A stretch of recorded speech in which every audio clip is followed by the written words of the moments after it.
राधे राधे। आइए सबसे पहले गणेश जी को नमन करते हैं। ओम श्री गणेशाय नमः। भगवान विष्णु और माता लक्ष्मी के चरणों में नमन करते हैं। आप सभी का स्वागत है हमारे चैनल राधे गोविंद भक्ति रस में। वैशाख मास महात्म्यम के अध्याय 2 में हमने वैशाख की भीषण गर्मी से राहत दिलाने वाले भोजन, जल, आश्रय और अन्य सुविधाओं के दान के पुण्य गुणों पर चर्चा की थी। वैशाख मास महात्म्यम के अध्याय 3 में पलंग, बिस्तर, चटाई, कंबल और वैशाख की गर्मी के प्रभावों को कम करने में सहायक अन्य वस्तुओं के दान के महत्व का वर्णन किया गया है। तो आइए वैशाख मास के महात्म्यम में हम अपने तृतीय अध्याय का चरण आरंभ करते हैं। नारद जी ने कहा, यदि कोई व्यक्ति किसी उत्कृष्ट ब्राह्मण को पलंग देता है जहां वह सुखपूर्वक और आराम से ठंडी हवा का आनंद लेते हुए लेट सकता है, तो वह व्यक्ति अपने शरीर के सभी बीमारियों से मुक्ति प्राप्त करता है, जो धर्म प्राप्त करने का एक साधन है। इसे दान करने से वह सभी कष्टों से मुक्त हो जाता है और पापों से छुटकारा पा लेता है।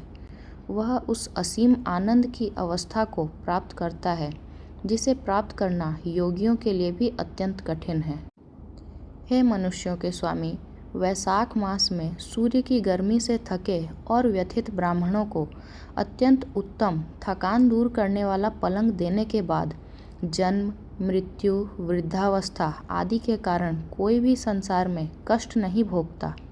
यदि कोई ब्राह्मण पलंग स्वीकार करके उस पर जीवन भर लेटे तो हे महाराज, दानकर्ता के सभी पाप चाहे जानबूझकर किए गए हों या अनजाने में अग्नि के संपर्क में आने से कपूर की तरह नष्ट हो जाते हैं।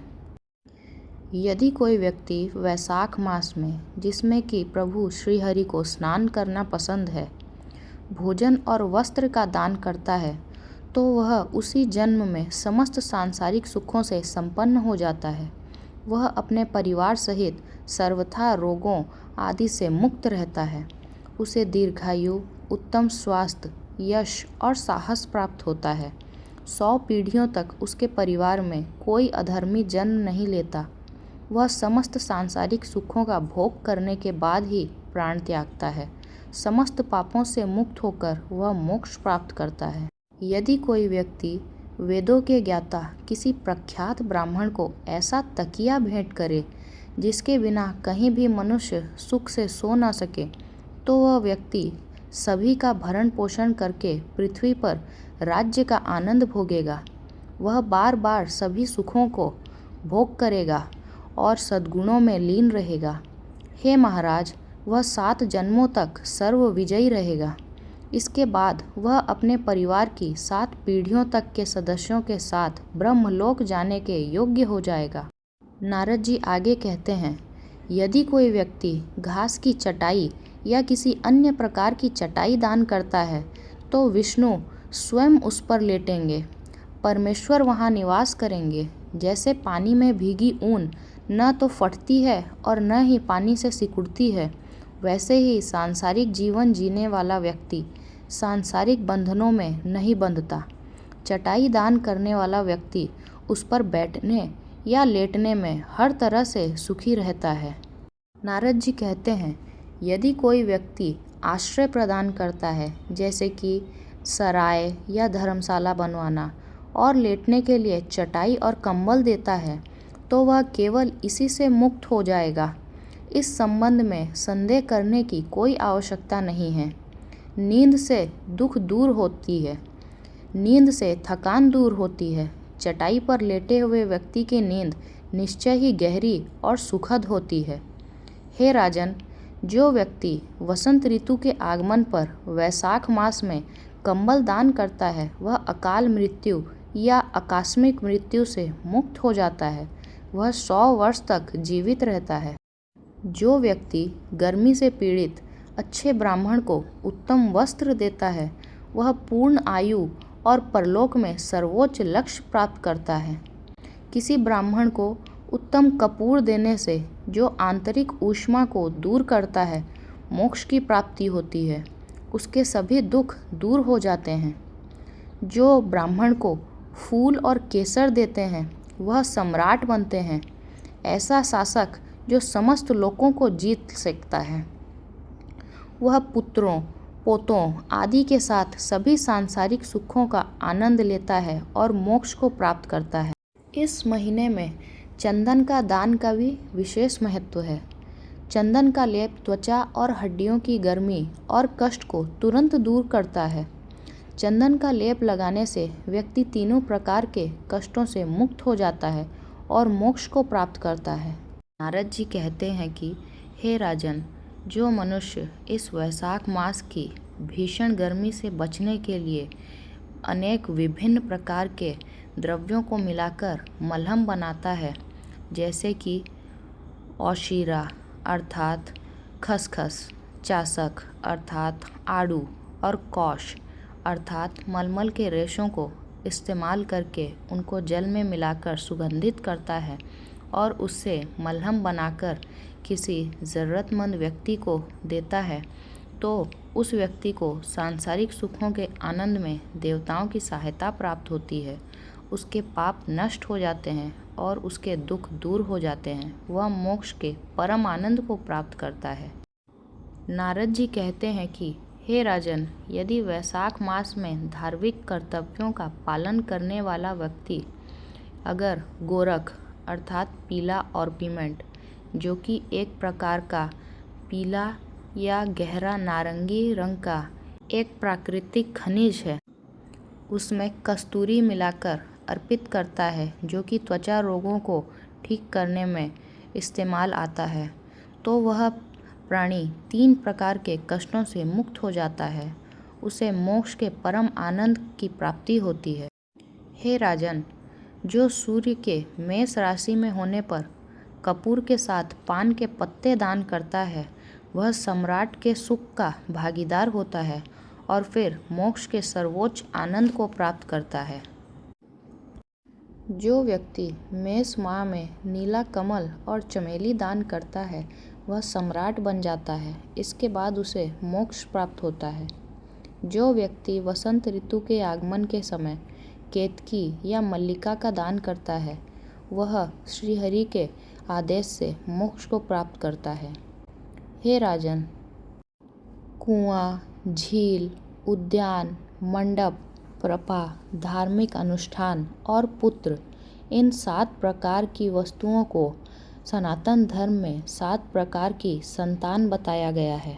इसलिए हे राजन, हर व्यक्ति को अच्छे पवित्र ग्रंथों को सुनना चाहिए, तीर्थ यात्रा करनी चाहिए, अच्छे लोगों की संगति करनी चाहिए, जल का दान, पके हुए भोजन का दान करना चाहिए, वृक्ष लगाने चाहिए, सुपारी, कपूर और अगरबत्ती के साथ उत्तम पान के पत्ते दान करने से व्यक्ति सभी शारीरिक पापों से मुक्त हो जाता है। इसमें कोई संदेह नहीं है। जो व्यक्ति तांबूल दान करता है, उसे निश्चित रूप से यश, साहस और गौरव प्राप्त होता है। यदि कोई बीमार व्यक्ति इसे दान करे तो वह रोग मुक्त हो जाता है। स्वस्थ व्यक्ति इसके दान से मोक्ष को प्राप्त करता है। जो व्यक्ति वैशाख मास में गर्मी और कष्ट को दूर करने वाली छाछ दान करता है, वह पृथ्वी पर विद्वान और धनी होता है। ग्रीष्म ऋतु में छाछ के समान कोई दूसरा उपहार नहीं है, इसलिए मार्ग में थके हुए ब्राह्मण को छाछ अवश्य देनी चाहिए। जो व्यक्ति नींबू के रस में उत्तम नमक मिलाकर छाछ बनाकर देता है, जिससे भूख की कमी भी दूर होती है, उसे मोक्ष प्राप्त होता है। हे महाराज, मैं उस व्यक्ति को प्राप्त होने वाले फल का वर्णन करने में असमर्थ हूँ जो वैशाख मास में गर्मी शांत करने के लिए दही देता है। जो व्यक्ति वैशाख मास में भगवान विष्णु को प्रिय उत्तम चावल का दान करता है, उसे पूर्ण आयु प्राप्त होती है। उसे सभी यज्ञों का फल प्राप्त होता है। जो व्यक्ति गाय के दूध से बना घी, जो कि अग्नि का ही एक तत्व है, किसी ब्राह्मण को देता है, वह अश्वमेध यज्ञ का फल प्राप्त करता है और विष्णु लोक में आनंदित होता है।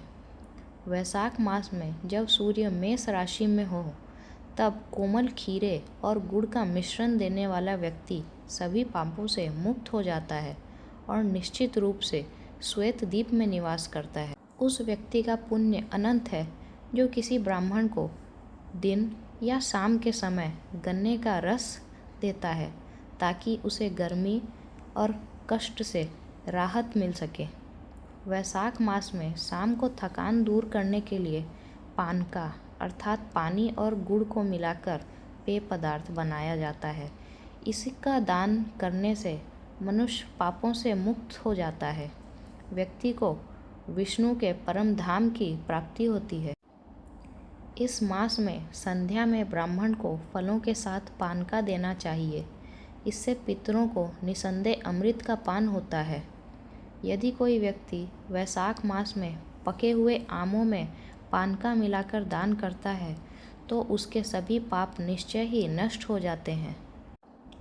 यदि कोई चैत्र माह की अमावस्या को पानका रस से भरा एक बड़ा बर्तन दान करता है तो निसंदेह उसे 100 गया श्रद्धांजलि अदा करने का फल प्राप्त होता है। व्यक्ति को पितरों की ओर से कस्तूरी, कपूर, चमेली और सुगंधित पौधे उनकी जड़ से मिश्रित एक बर्तन भर पानका अर्पित करना चाहिए। यह 96 श्राद्ध अर्पित करने के बराबर है। इस अध्याय से हमें यह शिक्षा मिलती है कि वैशाख मास में दान करना अत्यंत पुण्यदायी है। जल, अन्न और छाया का दान सर्वोत्तम है। दान से भगवान विष्णु प्रसन्न होते हैं और मोक्ष की प्राप्ति होती है। यदि आपको यह कथा पसंद आई हो तो वीडियो को लाइक और शेयर करें और हमारे चैनल राधे गोविंद भक्ति रस को सब्सक्राइब करें।